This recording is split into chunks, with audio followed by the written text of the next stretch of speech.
one of my great inspirations in how to break through unreal other using meditation was civil rights activist Ruby Sales. And I first heard about her in an interview in 2016 with Krista Tippett. It was a fabulous interview. If you haven't heard it, just look it up. Krista Tippett, 2016, Ruby Sales.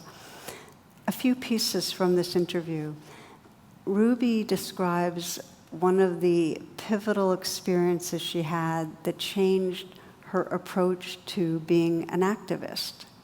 And she, as she described it, she was having her hair done. Her locker was doing her hair, and her locker's daughter came in. She had been out on the streets all night. And something in Ruby said, ask her this question. And she did. She asked this question to her. She said, where does it hurt?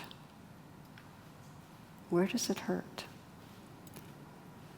And this woman's daughter had a lot of trauma locked up in her, had never told her mother, but when Ruby asked that question, Shelley, where does it hurt?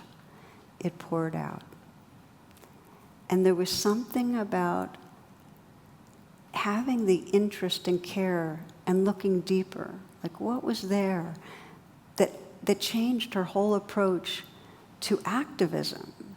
And the way it really has unfolded in recent years is here's this icon of civil rights, and instead of talking about racism per se, her focus has been on what she calls the spiritual crisis of white America as the calling of the time. That there's a spiritual crisis. Here's something she says. She says, I don't hear anyone speaking to the 45-year-old person in Appalachia who's dying of a young age, who feels like they've been eradicated because whiteness is so much smaller today than it was yesterday.